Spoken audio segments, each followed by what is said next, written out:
It's time for Wise Money with Korhorn Financial Group with certified financial planners Kevin Korhorn, Mike Bernard, and Josh Gregory. Welcome to another episode of the Wise Money Show with Korhorn Financial Group, where every week we're helping you take your next wise step in your financial life. Thanks for being here, friends. My name is Mike Bernard. I'm your host. I'm also one of the certified financial planners on the program. And with me in the KFG studio is my business partners and fellow CFPs, Kevin Korhorn and Josh Gregory. Planning strategies with 529 plans continue to get better and better. These education tax shelters have gotten more flexible just recently here. We're sharing these new rules and how they impact your planning, plus questions from fans of the show. All that on this hour of the Wise Money Show. Starting with a question on 529 plan, law changes, a question on we're moving in retirement, how do we handle the down payment, and then how do I find a CFP in my area? We're going to hit all of that right now. If you have a question for the program, we'd love to hear from you. You can call or text us 574-222-2000. That's 574-222-2000. Online, wisemoneyshow.com is where you can find us. Leave questions there as well. And then all over social media, wherever you're at, we are there as well. Search the Wise Money Show. Prove me wrong, guys. The 529 plan has received more tax law changes than any other tax shelter tool out there. Did you look that up? No. Or is that just your sense? It's the truth. It's from my sense. It's constantly changing. It's constantly changing. Why aren't they? And you can mega backdoor Roth, you can, all these sorts of things. But the rules with 401ks and IRAs have just sort of been the same. They've just been the same. 529 plans started as college. Mm-hmm. Then, you can do some K through 12. Then a little bit of student loan. Then you can get, you can expand the use. It seems like every time they update tax laws, they make some changes to the 529 plan. Yeah. And I'll tell you, it is not a very popular show when we talk about it, but it's constantly changing. I don't know. It's not a popular show when we talk about the 529? Yeah. Or we talk about the folks that are changing the stuff. Because, it came about in 1996, modified in 2001, tax-free qualified withdrawals, and then 2006 it was made permanent. And it's interesting because in Indiana, we weren't even using the Indiana plan until 2007, when they came out and said, hey, if you put $5,000 in, you will get a $1,000 tax credit. So we went to all of our clients and said, hey, you got to put $5,000 in this plan in 2007.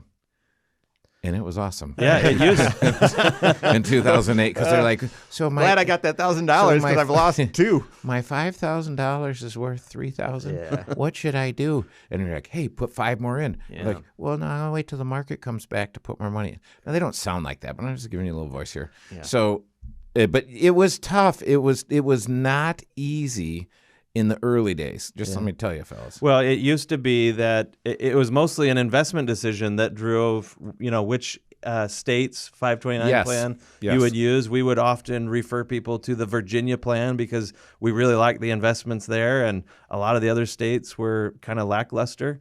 But as the states brought in their own tax incentives and everything, and then as the laws changed and they just are being used way more than ever before. Mm-hmm. Your strategy needs to adjust, and that's your certified financial planner's job is to bring you adjustments to your plan as the landscape changes. So first listener question came in and said, hey, what are some of the changes with the 529 plan based on the OBBBA, the recent tax law changes? And I would say there's 3 big ones that you need to know about. We're not going to hit all of the details, and your college situation, there's likely going to be a lot of details. And so work with your CFP on that. But the first big change is that when they expanded, and I don't know what year they did this, I'm going to guess 2010, 2012, somewhere in that range, they opened it up where 529s were no longer just college savings plans, and they became educational savings plans. Mm-hmm. And they said you can use up to $10,000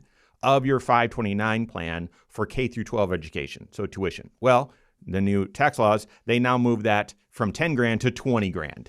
Finally, right? Because if you're paying private school, those rates have been going up like crazy. Here's my argument. I don't think this impacts a lot of people. 529 plans, how they work It's like the Roth IRA for college, and we'll pick that up as well. That's a different change we'll talk about here at the end. But a 529 plan, when you make a contribution, there's no federal tax benefit. There hopefully is a state tax benefit. Whatever state you're in, you want to know those rules. Likely there isn't a federal benefit, so it's after-tax money. And then you invest it, and you choose how you want to invest it, whether it's a target enrollment fund, like a target date fund, or you pick your own mix, whatever. And that growth is tax sheltered. But then when you withdraw the money for a qualifying educational expense, then the growth comes out tax-free. The money that you contributed, you never got a federal deduction for, so that's after tax as well. So what they're saying, that what this law is saying, is the growth can come out up to $20,000 a year for K through 12 education. And here's how much growth is there. If you're funding a 529 plan, and you're going to use it for K through 12, that's not a long time horizon that you've invested those dollars. Therefore, how aggressive should you even be with those dollars? Therefore, how much growth really is there? I don't know. This does help some. I've already talked to some folks where it really does. I just don't think this helps a ton of people. Yeah, so it could in this aspect. So if you think a lot of the families we serve have generational wealth, and the reason why the grandma and grandpa funded a 529 plan was not because grandma and grandpa were going back to college. They funded it because they said, hey, I can get money outside of my estate and still control it. Yeah. That's a little known feature of the 529 plan. So today, folks with north of $30 million can use a 529 plan, get that money outside of their estate and still control it. Well, all of a sudden, if that money is coming out to go for grandkids' education, that comes out tax-free. A lot of families that have generational wealth like that typically will send their children to a private school. Yep. If that's the case, then you've got some pretty meaningful expenses, and so you can eat into, at $20,000 a year, that helps. Yeah, absolutely. Yeah.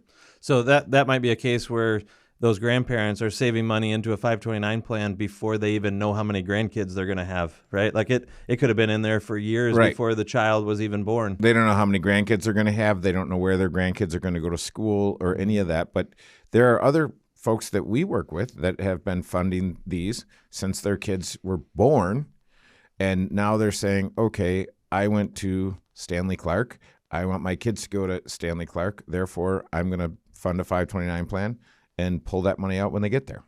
It is an interesting observation that you're making, though, Mike, because I think you're describing more of our situation where we've been saving money for the kids' college education. We send our kids to public school through K through 12 and everything. So we haven't been spending on private education up to this point, but now we're reaching those college years. And I just look back at watching the 529 plan accumulate, and just like saving for retirement, there is a little bit of a hockey stick type of formation that starts to happen. Like in the later years of their high school and your accumulation phase, you can start seeing some good growth, especially when the market is cooperating. But if we had been kind of rating the account along the way, we never really would have seen a whole lot of the growth, right? It's all happening more recently as we're getting closer to retirement. So shorter time horizon, we probably would have invested less aggressively, wouldn't have gotten as much gain there. That's the whole point of the 529 plan, though. It's a tax shelter. Yeah. Right? Yeah. You might be hearing this saying, well, wait a second. If my state offers a state tax benefit for putting the money in a 529 plan, I can do the hokey pokey. I can throw some money in, get a state benefit, and then if I am paying for K through 12 tuition, private school, we'll just pull it right back out. You've got to be careful with this. A lot of states, they claw back that state benefit if you use the money too quickly. In Indiana, we've got, I guess I'll say it this way now. Indiana has the best state tax benefit of any state for using the 529 plan. Now, if you live in another state, it's not going to be a benefit to you because it's a credit against Indiana state taxes. So if you don't pay Indiana state taxes, this will be of no benefit to you. However, so while they're the best in state tax advantage, I would say they're the most restrictive in how you can use those dollars. because the tax law changes at the federal level with the 529 plan have gotten more and more and more loose, Indiana has basically said, no suit for you. Oh, you can now pull some money out for a student loan. No suit for you. You're going to have to repay that tax credit. Oh, you can use this now for K through 12. No suit for you. You're going to have to repay that tax credit. So you want to be aware of that. That doesn't mean it's a bad idea. I'm just saying it can feel like you're being penalized when you have to repay that state credit. You already got, you're getting the federal tax benefit. You might have to repay the state benefits. Know that rule for your state. That's just one of the tax law changes with 529 plans. We've got the other two plus more questions from fans of the show. That and more coming up here on the Wise Money Show with Korhorn Financial Group. Hello, YouTube. Thanks for being here. This is the Wise Money Show. What you're watching right now is our weekly 1-hour talk show that airs right here on this channel, 10 a.m. Eastern Time, every Saturday morning, also on podcast at the same time, but also on a couple local radio stations at the same time as well, which is why the content's structured the way that it is. It's 4 different radio segments. We keep the cameras rolling. Sometimes there's banter or bonus content here in the breaks. But if you're looking for something that is more concentrated, if you will, 8 minutes long, 10 minutes long, something like that, all designed to help you take your next wise step in your financial life. Good news, we've got that for you as well. Next wise step videos, as well as shorts right here on this channel as well. So make sure you hit that subscribe button, turn on notifications, so right away every time we drop new content. If you like the content, appreciate it. Okay, so do we say anything about the clawback? I just did. Yeah. I mean, but did you? I did. Okay. I think you were texting. Yeah, I might have been then. So I think we covered it. Okay. Because I had this conversation just recently where someone said, well, I don't want to do it because of the potential clawback. And I said, listen, here's the thing. You're going to get $1,500 a year. For 10 years, that's $15,000.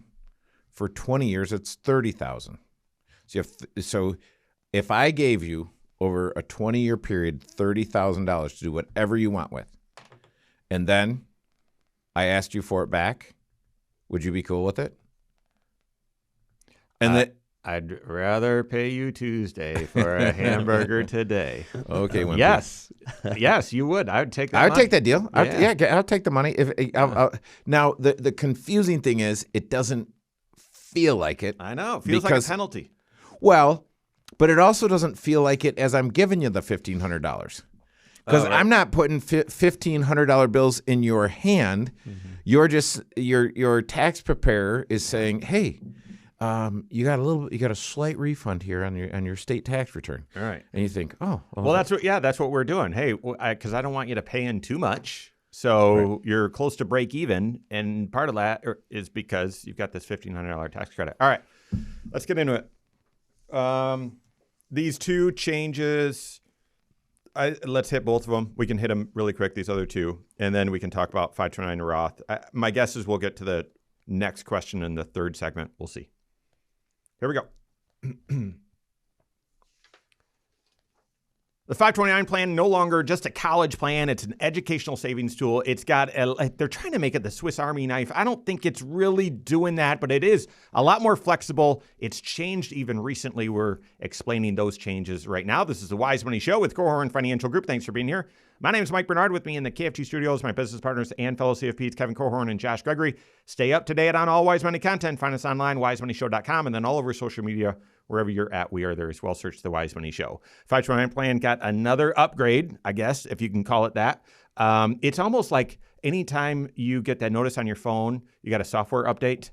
Just 529 plans are changing that frequently as well.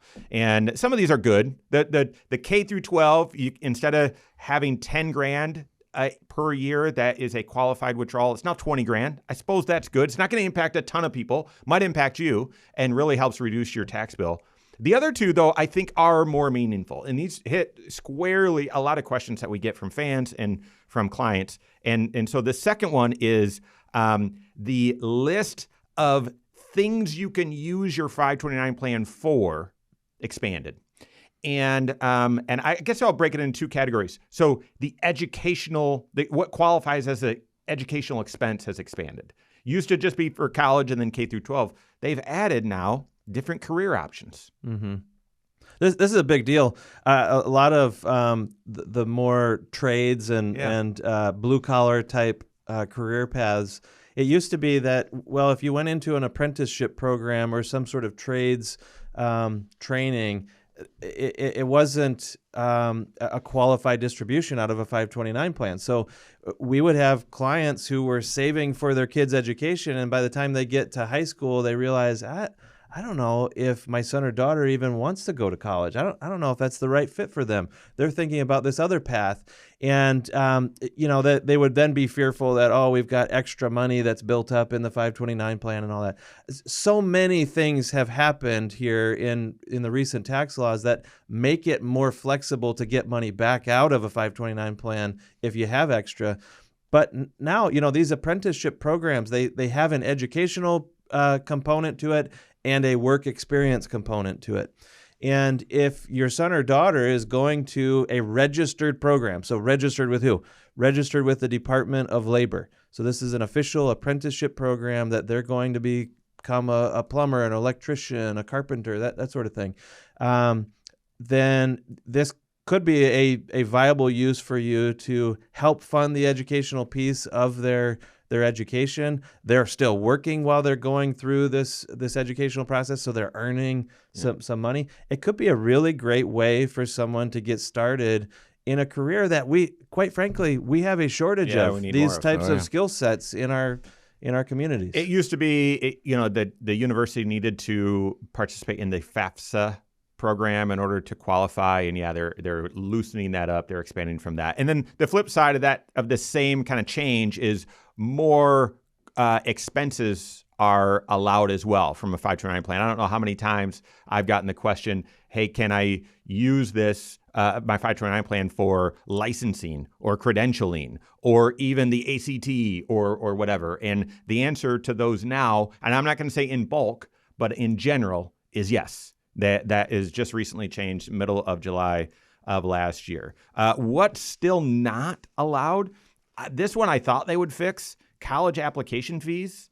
They're nickel and diming or gouging or whatever, but that's still not allowed. We get a question a lot: transportation costs. If my child decides to go to school in Arizona, can I use? We've got to get them there. It's required that they attend on campus. Can I cover the flight out there or whatever? No. What about the bus pass? I went to Michigan State. You can't walk that campus. It's just too big. You got to bike it or busing. And so, but yeah, those transportation costs, those are not qualified. So a lot more has opened up, but there's still plenty that is restricted. So be aware. Yeah. And at some point in time, because I was having this conversation with one of the great financial advisors on our team, Brandon Stoller, and I said, hey, have you guys signed up for your 530 accounts? That's not a 529, it's a 530. Yep. And over time, someday we'll do the mother of all shows comparing the 529 to the 530. And I said, well, the cool thing is you can have a QR code and people for your kids' birthdays can put money in the 530 account, also known as a Trump account. And he said, no, well, you can contribute directly to my 529 plan as well. So these are cool things. And you say, well, what do you get for the kids that have everything?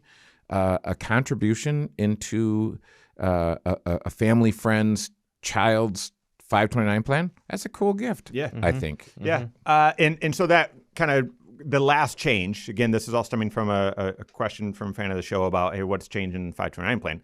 This change isn't the most recent change, but it's still a biggie. And we've talked about it a lot. And we're talking about it a lot because it's complicated, A. It has a lot of potential, B. And it's, very few people are using it, C, or 3. Or I can't remember what I did. And that is the 529 plan we used to say was the Roth IRA, but for college. Well, we can't say just for college anymore. It's for education. But now, you can make it, turn it into a 529, into the Roth IRA. And there's a lot of rules. Josh, you want to hit some of those, the red tape you need to be aware of? Yeah, I mean, we're talking about balances that have, or accounts that have existed for at least 15 years. So this is for people who have been saving for a long time into a 529 plan. But basically what we're talking about is the ability to shift any extra dollars that you have at the end of the college expense years or the education spending years, shift money each year into a Roth IRA. And this is essentially a way of funding a contribution to a Roth IRA for that student. Now they're maybe no longer a student, they're graduated and starting their career. So what if you could know that the first several years of your working career, you've got the money that you need in order to max out a Roth contribution each year? You forecast the growth on that account out into the future, and the fact that it is tax-free, this is such a powerful opportunity for people who do have extra in their 529 plan. Yeah. And one of the other, there are income limits to fund a Roth IRA where you have to have earned income. And I believe that is true with this transfer as well. But you can't have too much income. Otherwise, you can't fund the Roth IRA directly. It's got to be a backdoor if you meet the right conditions. Apparently, this one, you can fund it without that high band income limit. So you can make that transfer. So that adds a little bit more flexibility. Now, I don't know which kid earlier in their life right out of college is going to be hitting those upper bands. But apparently only the ones that drop out of college and start some tech company. I don't know. So, but yeah, I'd be planning ahead. And to do that, you got to think multi-generational. So your financial life, there's 6 areas to your financial life, my financial life, everyone's financial life. And the big idea is comprehensive financial planning. That's a big word or big phrase. We call it one plan. It's getting all 6 of those areas of your financial life working together. Tax planning is absolutely needs to be considered when you're talking about college planning, which is also one of the areas, college and retirement planning. And you've got to be looking at your cash flow, present financial position, as well as your estate plan, thinking multi-generationally. So you've got to consider all of those things. And now with this flexibility of the 529 plan so that you can take the right strategy, take the right approach. One other thing that I'll mention here, guys, is that with this 529 plan to Roth rule, they put, I don't know what the discussion was like when they were deciding all of these different rules to put in, but the fact that the account needs to be around for at least 15 years and the money that you transfer to the Roth has to be from contributions more than 5 years ago. It just emphasizes this isn't a Hail Mary, a last ditch planning idea. You've got to have some forethought and some pre-planning. You do. To take advantage of which is why in the 529 plan has become much more of a Swiss Army knife where you can do all of these various things. If you thought, hey, I'm setting up this 529 plan, it's going to be in existence for 15 years. And 15 years from now, it's going to fund a Roth IRA for fill in the blank, my child, grandchild, favorite niece, nephew, whomever. I would be tempted to say, then give me a comparison between that strategy and the 530 account. Yeah. You got to, and thinking proactively, that's the job of your certified financial planner. They should be providing clarity and confidence with your financial situation, where you stand right now and where you're at in comparison to your goals, but also creativity.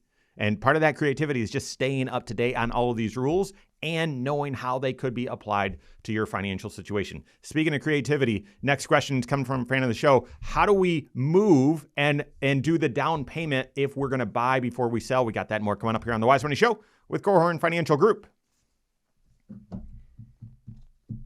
Okay. In the blank?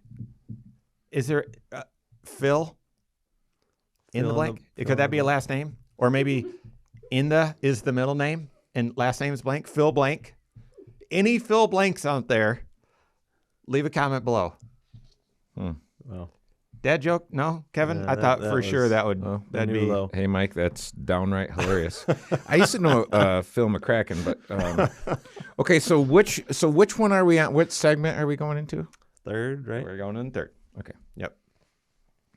All right.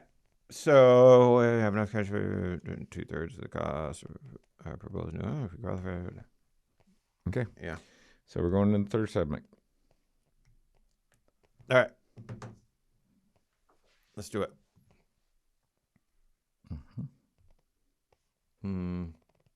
Yeah. It's housing season right now. Are you looking at making any changes to your house, doing any renovations? Are you looking at moving? It's different right now when you're in the process of moving homes, and financially, it takes a little more proactive and planning in order to do it successfully. You have a great question from a fan of the show. We're hitting that right now. This is the Wise Money Show with Korhorn Financial Group. Thanks for being here. My name is Mike Bernard. With me in the KFG studios, Kevin Korhorn and Josh Gregory. Every episode of the Wise Money Show is on podcast. Wherever you listen, just search the Wise Money Show. Subscribe there and rate the program there as well. We appreciate it. All right, so next question. We've hit this topic a few times, but Ron from Texas reached out a few weeks ago. And so thanks for your patience, Ron, and hearing back from us. All right. My wife and I were both retired. I'm 78 and she's 74. We need to sell our existing home, which is paid off, and build a new home that's more practical for us at this stage of life. We need to build first and then sell our existing home so we don't have to move twice. I'm just going to stop right there. Early in my career, it was strongly advised. No, you sell before you buy. Like you want to get that bird in hand first. And more, whether it's at this stage of life, it'd be very unappealing to move twice, but also because you're needing to build something or want to, the reason you're moving is because you need certain features. And with the housing market being so sparse and inventory's low, this is a very common situation. All right, back to the question. We have enough available cash to pay for about 2/3 of the cost of the new house. If we qualify, would a home equity line of credit be the right way to make up the rest and pay that off with the sale of our existing home? Thanks, Ron in Texas. Guys, what do you think? We've tackled this question from fans of the show before. We even addressed it as an entire topic because this is a precarious situation, affordability, housing market issues. How would you weigh in? I've seen people mess this one up because they get some timing wrong.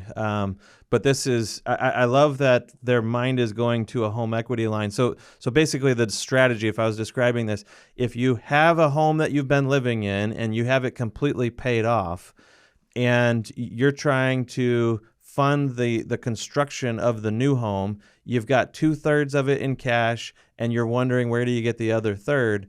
A home equity line of credit is often one of the first tools that we would turn to. You're basically borrowing against that home that you're already living in, the one that's paid off. And if you don't have a home equity line or you've never used one before, you may not realize how they work exactly. But this is essentially, for most people, it's a second mortgage that they put in place.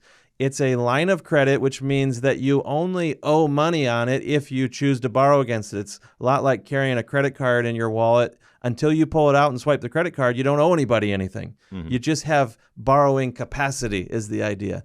And the nice thing about a home equity line of credit is it can sit there idle for years being unused, but then be accessible to you when the time comes. And you don't have to go get new permission on using it, right? You're already pre-qualified, essentially. The bank has already agreed that they will extend cash to you against the house that you're living in when you choose. And after you've borrowed money against a home equity line of credit, then you're able to even most of the time just pay interest back instead of paying a full mortgage payment back. And so for some people, it allows them to handle the cash flow crunch of carrying a mortgage or this line of credit for a little while. Here's where people mess up, though. If you don't already have a home equity line of credit in place, you can't go put one in place when your house is already on the market. Yeah.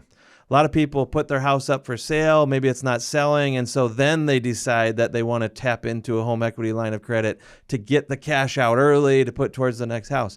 You can't borrow against a house that is on the market already. And so we often encourage people, put a home equity line of credit in place before you think you're going to need it. Yep. And it can serve as kind of a safety net or a strategy type of tool when the time comes.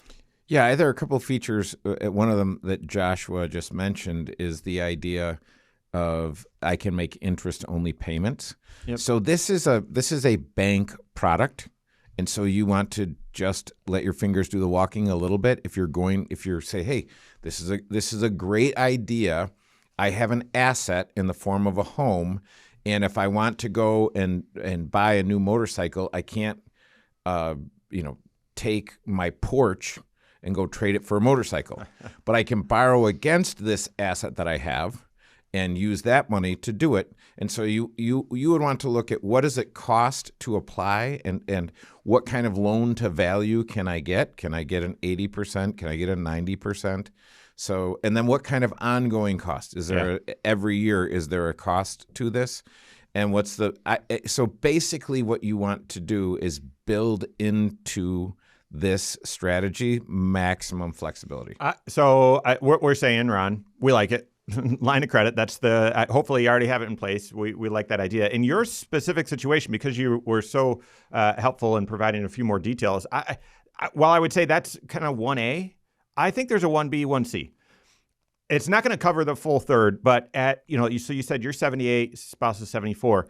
Required minimum distributions. Seen this before where they're moving early in the year and then at the end of the year, oh yeah, we need to take 40 grand out of our retirement accounts. What should we do with that? Well, maybe take your RMDs right now and add that to the cash, and maybe that helps you it's not going to cover the third, but it might help a little bit. And then you've got RMDs next year. Now, we don't know if you're already pulling your RMDs and a monthly withdrawal and all of that, but if you're not, certainly having 2/3 of the cost of the build already saved up in cash, certainly you're doing a lot of things right in your finances.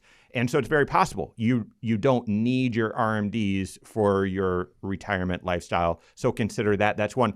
And then the other, and it's maybe 1C, and no particular order really, but I would compare a construction loan and that interest rate and that cost to your home equity line of credit. Because you mentioned that you're building as opposed to just, we're going to buy an existing home. If you're buying an existing home, this option isn't there, and therefore home equity line of credit is what you'd consider.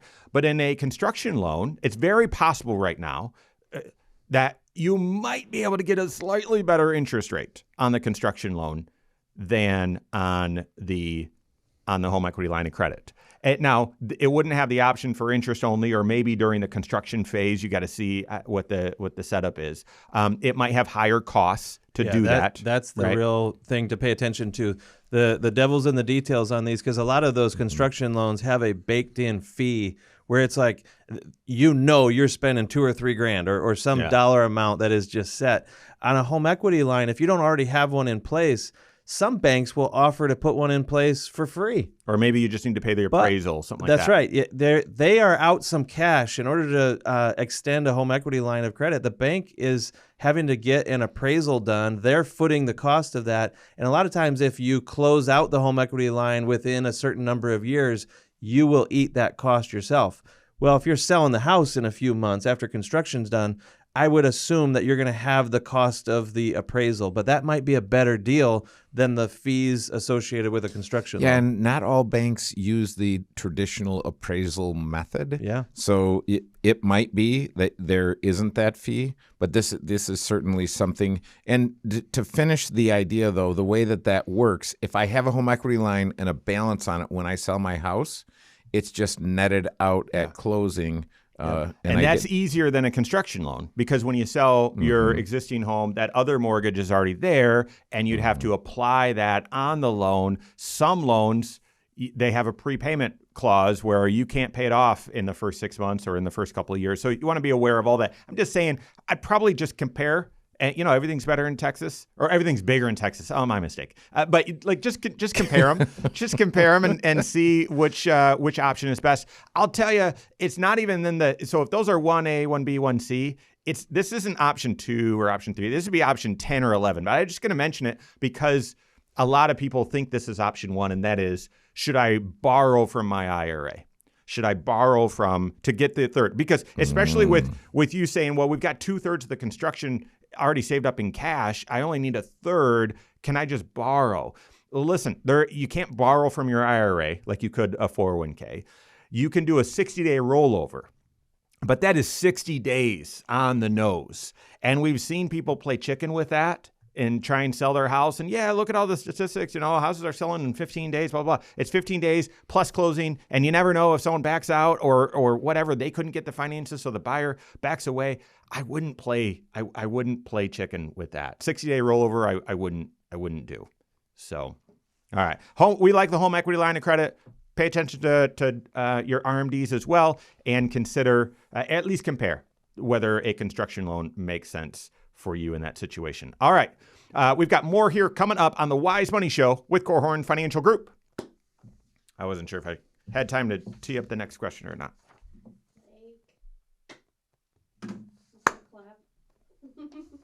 My bad. There needs to be, so in addition to the cough button, we need a mic clap button. All right. If I kept track of how many claps I took out of the daily videos. Thanks. Got some habits. Yeah. Okay. He's a clapper. I'll never forget the day when Kevin pointed out that I'm a table pounder, apparently, like hitting. And I don't think I do it anymore, but it rattled me for sure. I was like, I do? What? Yeah. And I'll never forget the day when someone told me that I rattled them. That's like daily. Why, yes, it is. All right. Only on the days you don't make someone cry. I don't remember last time. Okay. All right, here we go. So, question from Ed about finding a CFP in his area. While we're talking through that, I'll probably tee up another question just in case we have time. And see where it goes. 4th segment. Okay. I think we're parking the car. Yep. All right, here we go. Thanks for being here. This is the Wise Money Show with Korhorn Financial Group. My name is Mike Bernard. With me in the KFG studios, Kevin Korhorn and Josh Gregory. Every episode of the Wise Money Show is on the Wise Money YouTube channel. Go check it out. Go to YouTube, search the Wise Money Show, subscribe to it there, and then turn on notifications so you're made aware every time we drop new content, because we have lots of videos that air all throughout the work week, every single work day. We have a Next Wise Step video explaining a new tax law, explaining a financial concept that maybe is a creative one that you need to consider implementing in your financial life. So go to YouTube, search the Wise Money Show, subscribe to it there, turn on notifications so you're made aware every time we drop new content. You can leave questions there. You can leave comments as well. We appreciate that. All right, so next question here comes from Ed. He went to the Wise Money Show website, wisemoneyshow.com, and sent this over. It was a couple of weeks ago, Ed, but appreciate you reaching out. Thanks for your patience. Hello, I like the Wise Money Show that your firm has. Your firm seems great. I'm looking for a CFP in my area, which is Bayside, Queens, New York. Can you recommend a few CFPs that are in my area, either in Queens County or Nassau County, that meet your company's high standards? I'd greatly appreciate it, Ed. So I reached out to Ed via email, shared this as well, but I think it's a bigger question because do you need to find a certified financial planner that is local, they can see face to face, or with technology these days, is it location agnostic? And however, I'm curious your guys' thoughts on that. And then when you're looking for a CFP, what are you looking for? How do you know? You know, how do you know what to be looking for? Yeah, that's interesting because I mean, we get this question from clients a lot where, hey, they enjoy working with our firm and they're finding value, and they have a family member that lives in another state and they just don't know how to get them matched up with a certified financial planner in that state. And, I'm always quick to just say, well, we'd love to audition for that job. We'd love to apply for that role. And sometimes it's sort of like never dawned on the client, like, oh, wait, you can work with someone further away. And it is true. Ever since COVID, especially, the world went online and everyone is familiar with a Zoom meeting or a Teams call or whatever. And to me, it has completely changed the geography constraint on a relationship with a certified financial planner. We meet with people all the time. Sometimes we meet with people online when they're just across town because it's just easier in their schedule. Not our preference. I mean, I think our preference would be to meet in person. Always. And so, but yeah, you can certainly, and even when there's distance, doesn't mean that there isn't a way to meet in person a couple of times but do a lot of it via Zoom. I haven't looked recently, but I mean, we serve clients in all 50 states and more than that, actually. So yeah, I would say very possible wherever you're located to work with the CFP that is maybe not in your direct area. Yeah, and it's hard because people will ask me if they're Charlotte, North Carolina, and they say, "Hey, who should I work with locally?" And I can tell you this: I'm sure there are some great financial planners in Charlotte who do financial planning in the 6 areas of financial planning, and our CFPs and all the whole 9 yards. But the problem is the good ones and the bad ones look identical. Mm-hmm. Like Okay, you can't tell by looking, hey, would this person be a good person and a good fit or not? And I can't tell you. I can't tell you who the guy is that you should be staying away from for sure. So credentialing, process, character. Mm-hmm. Credentialing, process, character. That's what. And so that's what. If you're looking for a CFP, you need to start by looking for a CFP. So let's make a plan.com or a .net. Gosh, I can never remember this. It's not .org. Could be .net. Kevin's looking it up right now. So that's where you can find a list of certified financial planners out there. But here's the thing, and this is why we talk about, contact your CFP. Make sure that they're doing comprehensive financial planning. Because just because someone's a CFP doesn't mean they're actually looking at all 6 areas of your financial life. And so if they say, and we hear this a lot, oh, well, we manage investments and yeah, we do planning, but they really are just going to help you with retirement. Yeah. Or they really are just going to help you with your investments. They're not looking at all 6 areas of your financial life. And any big financial decision, and I would say average size financial decision, touches most of the 6 areas of your financial life. It needs to be in sync. So you need to look for a CFP, but then you need to make sure that their process is that they do comprehensive financial planning. Yeah, isn't that confusing? Because in order to become a certified financial planner, you are trained in all areas of financial planning, all 6 of those areas, but it doesn't mean that you're operating in them, right? It doesn't mean that you've become an expert in them or as you said, a process to help people analyze their financial decisions through all of those lenses, right? Mm-hmm. And so, yes, certified financial planner who is doing comprehensive financial planning and is behaving as a fiduciary in your life. This is, it used to be that the standard for a lot of people in our industry was just that they needed to give advice that was suitable for your situation. That word suitability, does it fit? Would a prudent person take this action that's being proposed to you? Now the standard has been raised to that of a fiduciary, and that's just a weird word that means, are they acting in your best interest? Yeah. Not just is this good enough, but is it the best? And someone who is fully committed to that and is process-driven, they're helping you with planning, that's someone who's going to help you make the right behaviors and the right decisions. That's what financial planning is all about. It's not about getting the right product. It's about you taking the right actions and having the right behaviors. You have to make sure that who you're working with is a fiduciary. And so typically, if you search online, they'll say, yeah, one of the questions you should ask when you're interviewing an advisor, ask them if they're a fiduciary. I wouldn't ask them that. I would ask, what changed in your business when the standard became being a fiduciary? What change took place in your business when the fiduciary rule came out? And you might not be familiar with the fiduciary rule, but if the individual says, "Oh yeah, we made it, we had to shift a bunch of things," I wouldn't work with them. I wouldn't. For us, it was a nothing. We've been operating as fiduciaries the entire time since we started the business, so nothing changed. For a firm that had to make a bunch of changes, I'd be wary because it's likely they're more product-driven than process-driven. Yeah. You could also ask, hey, can you give me some examples of advice that you've given that is in the client's best interest, but not necessarily yours? Yeah. Right. That is, are you going to subject your interest to mine as the client? And then again, under this process, right? So credentialing, need a CFP. If they have more, fantastic. You don't need all the alphabet soup, but that credentialing shows credibility. Okay. But process, I would also ask, do you work with other financial professionals? Do you collaborate with CPAs? Do you collaborate with attorneys and so on?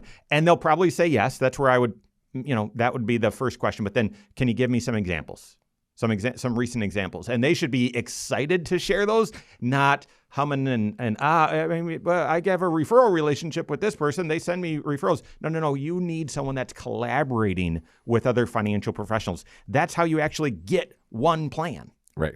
And my favorite question when I am at an industry conference and I'm talking to someone and they ask me what we do, I say, well, we do financial planning and we're a vertically integrated financial services firm. And they say, oh, we do financial planning too. And so my question is, so how much do you guys collect annually in financial planning? Do you charge for financial planning? Right.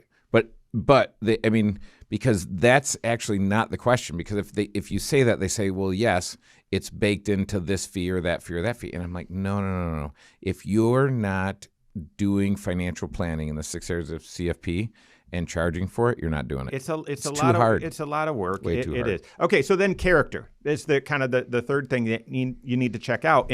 And yeah, you gotta get to know the firm or the individuals that you're interviewing to get to see who they really are as people. So I would check out their bios. I would check out what they're involved in. I mean, what do you care about? Like what really drives you? And one, you want to have similar interests as them, but two, ultimately it's trust. You want to be able to trust them. And you can't, if it was so easy that all of us had our character or whatever we were thinking about or what we did when no one else was around, just visible in plain sight, we could all be great judge of characters. It's hard. It's difficult. So you got to look for clues. What are they involved in? Where do they volunteer? That sort of thing. Yeah, but also, is the advice that they're giving in alignment with your values, right? You may or may not have perfect alignment with their values, but is the advice that they're giving going to help you achieve your financial goals and make decisions that are in alignment with what you prioritize? Yeah. There's a lot more than that, but I hope that gets you started, right? You can work with the CFP from anywhere in the country, but make sure they're credentialed, follow the right process, and have the right character. That's all the time we have for today. On behalf of Josh Gregory, Kevin Korhorn, all of us at KFG, have a great weekend. We'll see you next Saturday for the Wise Money Show with Korhorn Financial Group. Securities offered through Silver Oak Securities, member FINRA/SIPC. Advisory services offered through KFG Wealth Management, LLC. Doing business as Korhorn Financial Group. KFG Wealth Management, LLC and Silver Oak Securities Incorporated companies are unaffiliated.